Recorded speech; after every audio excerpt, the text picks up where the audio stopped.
Have you ever felt like French fluency was nothing more than a pipe dream, something others could achieve but not you? Well, in this video, I'm going to reveal the 3 fundamental skills that any French learner can master, no matter where you are in the world, and give you examples of practical ways to implement them into your life so that you can call yourself a fluent French speaker. Du coup, si vous êtes prêts, allez, c'est parti. Alors, at the start of my French journey 10 years ago, I did a lot of conjugation drills. You know what I'm talking about. I'd write down the subjects on a piece of paper, je, tu, il, elle, on, etc. And then I'd go about writing down the conjugations for different verbs. I'd create flashcards from them, and then every day I'd try to make myself review them. It was so mind-numbingly boring to me that I never stuck at it. If I had continued to do that and not made a change, I would have quit French for sure. Another thing is that even though I knew I should be listening to French content like TV shows and movies, I just found it so uncomfortable and frankly demoralizing when I understood next to nothing. So I didn't do it. I spent all my time avoiding watching French stuff because it was difficult, even though deep down I knew that it was how I was going to improve my comprehension. Et pourtant, aujourd'hui, je parle couramment le français. Alors, qu'est-ce qui a changé? Eh bien, when I stopped forcing myself to make flashcards that I couldn't bring myself to look at, I started leveraging the first fundamental skill all aspiring fluent French speakers need to master. I decided I was going to find a way to get the result that I wanted, which in this example was learning verb conjugations, through doing something I enjoyed, through it being fun. Sounds obvious, right? I started writing little stories, either about my day, about a goal I had, about the reason I was learning French, about someone I met. Every time I needed to write, it forced me to encounter verbs to conjugate. Because I wanted to write about these things and create these stories in French, I enjoyed the experience much more, and I naturally remembered those pesky verb conjugations. More importantly though, I wanted to keep doing it because I felt the progress each time, and gradually it became easier and easier to practice and recall verb conjugations in writing and speaking. So it was the fact that I personalized the experience and made it fun for me that was fundamental to becoming the fluent speaker that I am today. Unfortunately, even if something is fun, knowing that you need to do it to get to fluency can still make it feel like work. And that can ultimately lead us to not become fluent because we avoid doing what feels like work. Eh bien, the sponsor of today's video, LingoPie, can really help with that by giving you an online world of French to immerse in with no distractions. If you haven't heard of it, LingoPie is a video on-demand platform made for language learners, sort of like the Netflix of language learning. So it comes with a ton of features designed to help you get more out of the French content that you watch. And unlike on Netflix, where you can give in to the temptation of watching something in English when you're tired, you're going to click on another French episode on LingoPie because, well, everything's in French.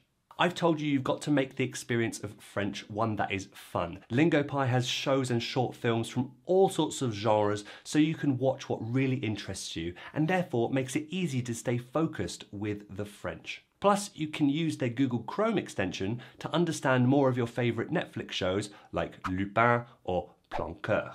When you're watching something, you can listen with subtitles just in French, just in English, both, or neither. I recommend watching a short episode once without subtitles, then activating the French subtitles and watching again, and to fill in the final gaps, turn on the English subs. But ultimately, the goal is to make listening and immersing in French fun. Every word or phrase you click on in the subtitles or the script, which plays alongside the video, gets saved in a flashcard, but a nice interactive fun flashcard, not those boring ones I used to make. And it's saved with the corresponding video clip so you can maximize your chances of remembering it. And you can also test your pronunciation with the little microphone icon at the bottom of the player. Sign up now for a free trial and 70% off a lifetime subscription to LingoPie via the link in the video description. So French learner, that's skill number 1 that any French learner can use to become fluent. Make it fun. Ensuite, imagine I sat you down, span you around, and asked you to throw darts at a dartboard and hit the bullseye while you were blindfolded. You'd almost certainly miss the target 99% of the time, right? However, if I took off the blindfold, showed you where the dartboard was, you might take a while to hit the bullseye for the first time, but you'd start to hit it increasingly often as your aim got better and better. Most people say that their goal when learning French is to be fluent. I'm here to tell you guys that beyond the beginner stage, that just isn't going to cut it. French is a marathon, not a sprint, and to stay the course and make it to the finish line takes a strategy. When you say that your ultimate goal is to be fluent, it's the same as telling someone the marathon finishes somewhere over there. It doesn't inspire much confidence, and at every turn, you're going to wonder if you're on the right path or if you're walking in completely the wrong direction. It sows doubt into your mind, and this eats at you and slows your progress. Trust me, I've been there, and I've seen it amongst so many of my students. You need to know intimately where that 26.2 mile or 44 kilometers end for you, so that every day when you need to decide what to do for your French that day to get to the fluent French speaker that you want to become in the next few months and years, you can compare it against your goal and act with confidence. I call this skill knowing your why, or connaître ton pourquoi. A good why will give you a clear direction to follow, so the more specific it is, the better. Include things like the situations in which you want to confidently use your French, the people you want to speak with. You may know these people already, you might not. It may be motivated by a previous experience that you want to improve upon, like where you panicked and couldn't respond. But maybe not, it could be anything. It just has to be personal to you, and the more clearly you can visualize it, the better. Here are a few examples of good whys from my previous students who learned to do this. My student Megan wrote, "I want to be more independent and rely less on my French husband to deal with everything that has to be done in French for life in France. So in order for her to feel fluent, she will have an ability to handle life tasks that require French, such as the kids' school stuff, the doctors, the shops, etc." Here's another one. "I want to stop freaking out when I go on holiday and a French person randomly asks me something in French, and I want to feel comfortable in everyday chit-chatty topics like the weather, the latest news, and politics." Chris here will know he's gained fluency when he can talk about those 3 specific subject areas with a degree of ease, and also be relaxed in situations where he has to spontaneously speak. And Sarah's why is very straightforward. "I want to be able to one day work in French in France, and since I'm an extroverted person, connect with people with my natural personality wherever I go without feeling so limited." You see, it's not about a level in French, it's about what that level will do for your life. Define that, really define it, and you'll go further than 99% of learners.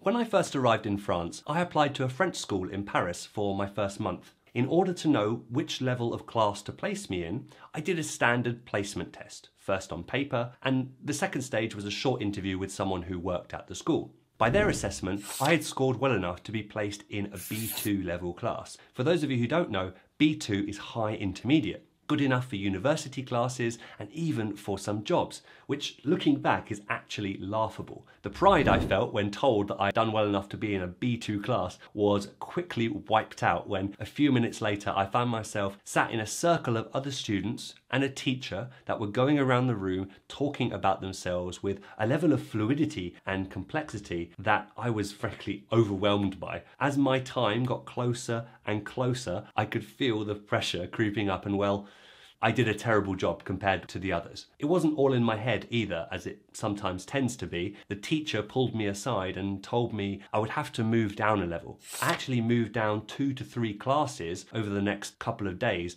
and eventually left the course early, but that's a story for another video.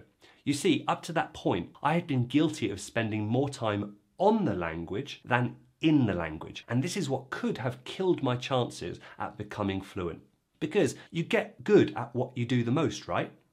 8 or 9 years ago, when I was between beginner and low intermediate in my spoken French, I found listening to French content like news reports, films, and series really uncomfortable because it was impossible to understand. But I loved learning about the rules and the exceptions of the language, how to piece together sentences. It was, and still is, like a puzzle to be solved. So I followed my natural urges and got really, really good at understanding the mechanics of the language. This led the member of the parish school staff to believe I was far more proficient than I was. And over the years, I've noticed that a critical difference between those who become fluent in their conversational French and who don't spend proportionally more of their time immersed in the language than studying the language itself. It's not 100% of this and 0% of the other, but more of their French time is spent listening, speaking, reading, and writing than studying grammar rules or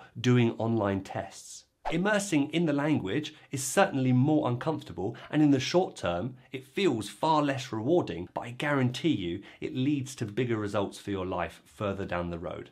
If immersing is uncomfortable for you, like it was for me, then find a way to make it fun for yourself by choosing videos, articles, and conversations on topics that naturally interest you.